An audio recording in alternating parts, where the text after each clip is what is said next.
ನಮಸ್ತೆ, ಹಸಿರು ಉಸಿರು ಚಾನಲ್ಗೆ ನಿಮಗೆಲ್ಲ ಸುಸ್ವಾಗತ. ಇಂದು ಚಾಂದ್ರಮಾನ ಯುಗಾದಿ. ಎಲ್ಲರಿಗೂ ಯುಗಾದಿ ಹಬ್ಬದ ಶುಭಾಶಯಗಳು, ಹೊಸ ವರ್ಷದ ಶುಭಾಶಯಗಳು. ಯುಗಾದಿ ಕಳೆದರೂ ಯುಗಾದಿ ಮರಳಿ ಬರುತ್ತಿದೆ. ಹೊಸ ವರುಷ ಹೊಸ ಹರುಷ ಮರಳಿ ತರುತ್ತಿದೆ. ಎಲ್ಲ ಹಸಿರು ಪ್ರೇಮಿಗಳಿಗೂ ಜೀವನದಲ್ಲಿ ಹೊಸ ಹರುಷ, ಯಾವಾಗಲೂ ಹೊಸ ವರ್ಷ ನಿಮಗೆ ನೀಡಲಿ ಅಂತ ನಾನು ದೇವರಲ್ಲಿ ಪ್ರಾರ್ಥಿಸ್ಕೊಳ್ತೀನಿ. ಹೇಗೆ ಪ್ರಕೃತಿಯಲ್ಲಿ ಇಂದು ಎಲ್ಲ ಹಳೆಯ ಚಿಗುರನ್ನೆಲ್ಲ ಎಲೆಗಳನ್ನೆಲ್ಲ ಉದುರಿಸಿ ಹೊಸದಾಗಿ ಚಿಗುರಿ ಹೇಗೆ ತನ್ನ ಸೌಂದರ್ಯವನ್ನು ಪ್ರಕೃತಿ ಹೆಚ್ಚಿಸ್ಕೊಂಡಿದೆಯೋ, ಅದೇ ರೀತಿ ನಿಮ್ಮೆಲ್ಲರ ಜೀವನದಲ್ಲೂ ಕೂಡ ಹಳೆಯ ನೋವುಗಳೆಲ್ಲ ಮಾಯವಾಗಿ ಹೊಸದಾಗಿ ಒಂದು ಹರ್ಷವು ಮೂಡಲಿ ಅಂಥೇಳಿ ನಾನು ಈ ವಿಡಿಯೋ ಮೂಲಕ ಕೇಳ್ಕೊಳ್ತೀನಿ. ಈ ವರ್ಷ ಆದಷ್ಟು ಎಲ್ಲ ಹಸಿರು ಪ್ರಿಯರು ಕೂಡ ಗಿಡಗಳನ್ನು ನೆಟ್ಟು ಪೋಷಣೆ ಮಾಡಿ ಅದರ ಆನಂದವನ್ನು ಅನುಭವಿಸಿ. ಹಾಗೆ ಹಸಿರೇ ಉಸಿರು. ನಾವು ಪ್ರಕೃತಿಯ ಜೊತೆಗೆ ಇದ್ದಷ್ಟು ನಮ್ಮ ಎಲ್ಲ ದುಃಖವನ್ನು ಮರೆತೇವೆ. ಹಾಗೆ ಅದರ ಈಗ ಹೂವು ಇರ್ಬೋದು, ಹಣ್ಣಿರ್ಬೋದು, ಪ್ರತಿಯೊಂದು ಅದನ್ನು ಆದಾಗ ಅದನ್ನು ನೋಡಿ, ಈಗ ಅಂಗಡಿಯಿಂದ ಎಷ್ಟೇ ತಂದರೂ ಕೂಡ ಅದು ಇಷ್ಟು ಖುಷಿಯನ್ನು ಕೊಡಲ್ಲ. ಒಂದೇ ಒಂದು ಹಣ್ಣು ಕೂಡ ನಮ್ಮ ಗಾರ್ಡನಲ್ಲಿ ಸಿಕ್ತಂದರೆ ಅದರದ್ದು ಆನಂದವೇ ಬೇರೆ. ಹಾಗೆ ಸಿಟಿಗಳಲ್ಲೆಲ್ಲ ಜಾಗ ಇಲ್ಲದೆ ಕಾರಣ ಚಿಕ್ಕ ಪುಟ್ಟಗ ಟೆರೆಸ್ ಗಾರ್ಡನ್ನು ತುಂಬ ಪ್ರಸಿದ್ಧ ಆಗಿದೆ. ಅದನ್ನು ಎಲ್ಲರೂ ಟ್ರೈ ಮಾಡ್ಬೋದು. ಈಗ ಗಾರ್ಡನಿಂಗಲ್ಲೂ ಎಷ್ಟೋ ಸಮಸ್ಯೆಗಳಿದ್ದಾವೆ.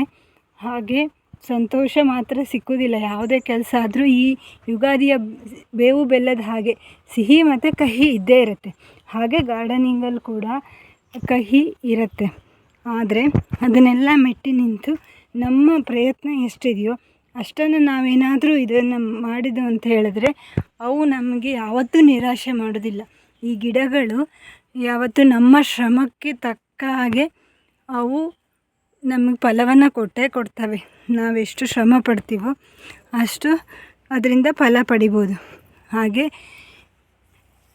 ಸಣ್ಣ ಪುಟ್ಟ ಗಾರ್ಡನಿಂಗನ್ನು ತಮ್ಮ ಒಂದು ಹವ್ಯಾಸವಾಗಿ ರೂಢಿಸ್ಕೊಂಡು ಅದರಿಂದ ಸಂತೋಷವನ್ನು ಪಡ್ಕೊಳ್ಳಿ ಅಂತ ನಾನು ನಿಮ್ಮೆಲ್ಲರಲ್ಲೂ ಕೇಳ್ಕೊಳ್ತೀನಿ. ನಾನು ಕೂಡ ಈ ವರ್ಷ ಗಾರ್ಡನಿಂಗಲ್ಲಿ ಹೊಸದ ಯೋಚನೆಗಳನ್ನು ಹೊಂದಿದ್ದೀನಿ. ನಮ್ಮ ಮನೆ ಕಟ್ಟಿ ಹೆಚ್ಚು ಕಡಿಮೆ 1 ವರ್ಷ ಆಗ್ತಾಯಿದೆ ಅಷ್ಟೇ. ಈಗ ನಾನು ಗಿಡವನ್ನು ನೆಟ್ಟು ಕೆಲವೊಂದು ಗಿಡ 6 ತಿಂಗಳು 7 ತಿಂಗಳು 1 ವರ್ಷ ಇಷ್ಟೇ ಆಗಿದ್ದು. ನಂತರ ದಿನಗಳಲ್ಲಿ ಕಾಲ ಕಳೆದಂತೆ ಅದರ ಬೆಳವಣಿಗೆಗಳು ಯಾವ ರೀತಿ ಆಗ್ತವೆ, ಅದು ಯಾವ ರೀತಿ ಇದೆ ಅಂತ ನಾನು ನನ್ನ ವಿಡಿಯೋದಲ್ಲಿ ತಿಳಿಸ್ತಾ ಹೋಗ್ತೀನಿ. ನಾನು ಪ್ರಕೃತಿ ಮಧ್ಯೆನೇ ಇರೋದ್ರಿಂದ ಇನ್ನು ಮಳೆಗಾಲ ಶುರುವಾದಾಗ ಪ್ರಕೃತಿಯಲ್ಲಿ ಹಲವಾರು ಹಣ್ಣುಗಳಾಗ್ತವೆ. ಈಗ ಕಾಡಲ್ಲಿ ಹಣ್ಣುಗಳು ಸಿಗ್ತವೆ. ಅದು ಎಲ್ಲದನ್ನು ಕೂಡ ನಾನು ಆದಷ್ಟು ವಿಡಿಯೋ ಮಾಡಿ ಹಾಕೋ ಪ್ರಯತ್ನವನ್ನು ಮಾಡ್ತೀನಿ. ವಿವಿಧ ಹಣ್ಣುಗಳಿದೆ. ಈಗ ಕಾಡಿನ ಹಣ್ಣುಗಳು ಮರೆಯಾಗ್ತಾಯಿದೆ. ಎಷ್ಟೋ ಜನ ಮಕ್ಕಳಿಗೆ ಅದ್ರ ಬಗ್ಗೆ ಮಾಹಿತಿ ಇಲ್ಲ. ಹಾಗೆ ಹೇಳ್ಬೇಕಂದ್ರೆ ನಮಗೆ ಹೆಚ್ಚಿನ ಮಾಹಿತಿ ಇಲ್ಲ. ಕೆಲವೊಂದು ಹಣ್ಣು ಹಿರಿಯರಿಂದ ತಿಳಿದುಕೊಂಡು ಹೇಳಬೇಕಾಗತ್ತೆ. ಅದೇ ರೀತಿ ಮುಂದಿನ ಪೀಳಿಗೆಗೆ ಅದು ತಿನ್ಬೋದು ಎಂಬುದು ಕೂಡ ಗೊತ್ತಿರದಂತಹ ಸ್ಥಿತಿ ಇದೆ. ಹಾಗೆ ಇಂತಹ ವಿಡಿಯೋಗಳನ್ನು ನಾವು ಹಳ್ಳೀಲಿ ಇರೋದ್ರಿಂದ ಇಲ್ಲಿ ಬಂದಂಥ ಹೂವು ಹಣ್ಣುಗಳನ್ನು ನಾನು ವಿಡಿಯೋ ಮಾಡಿಬಿಟ್ಟು ಆದಷ್ಟು ಮುಂದಿನ ಪೀಳಿಗೆಗೆ ಅದೊಂದು ಜ್ಞಾನವನ್ನು ಉಳಿಸ್ಕೊಳ್ಳುವ ನಿಟ್ಟಿನಲ್ಲಿ, ಈಗ ಒಂದೊಂದು ಪ್ರದೇಶದಲ್ಲಿ ಒಂದೊಂದು ಹೆಸರಿನಿಂದ ಹಣ್ಣುಗಳನ್ನು ಕರೀತಾರೆ. ಹಾಗೆ ನಾವು ನಮ್ಮ ಪ್ರದೇಶದಲ್ಲಿರುವಂತಹ ಮಲೆನಾಡು ಕರಾವಳಿಲೆಲ್ಲ ಯಾವ ರೀತಿ ಹೇಳ್ತಾರೋ ಆ ರೀತಿ ಹೇಳ್ತಾ ಹೋಗ್ತೀವಿ. ನಿಮ್ಮ ಪ್ರದೇಶದಲ್ಲಿ ಅದನ್ನು ಬೇರೆ ಥರ ಕರಿಬೋದು.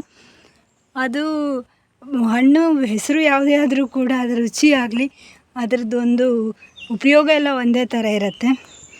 ಸರಿ, ನಾನಿವತ್ತು ಇಷ್ಟೇ ಸಣ್ಣ ವಿಡಿಯೋ. ಹೊಸ ವರ್ಷಕ್ಕೆ ಎಲ್ಲರಿಗೂ ಶುಭಾಶಯವನ್ನು ಮತ್ತೊಮ್ಮೆ ಹೇಳುತ್ತಾ ನನ್ನ ವಿಡಿಯೋವನ್ನು ಕೊನೆಗೊಳಿಸ್ತಾ ಇದ್ದೀನಿ. ಹಾಗೆ ನನ್ನ ವಿಡಿಯೋವನ್ನು ಪ್ರತಿನಿತ್ಯ ನೋಡುತ್ತಾ ಪ್ರತಿಯೊಂದು ವಿಡಿಯೋವನ್ನು ವೀಕ್ಷಿಸಿ ನನ್ನನ್ನು ಪ್ರೋತ್ಸಾಹ ನೀಡಿ, ಹಾಗೆ ಶೇರ್ ಮಾಡಿ, ಸಬ್ಸ್ಕ್ರೈಬ್ ಮಾಡಿ, ಹಾಗೆ ಒಂದು ಲೈಕ್ ಕೊಡುತ್ತಾ ಇನ್ನೂ ವಿಡಿಯೋವನ್ನು ಮಾಡಲಿಕ್ಕೆ ಪ್ರೋತ್ಸಾಹವನ್ನು ನೀಡಿ. ಧನ್ಯವಾದಗಳು. ಮತ್ತೊಮ್ಮೆ ಭೇಟಿಯಾಗೋಣ.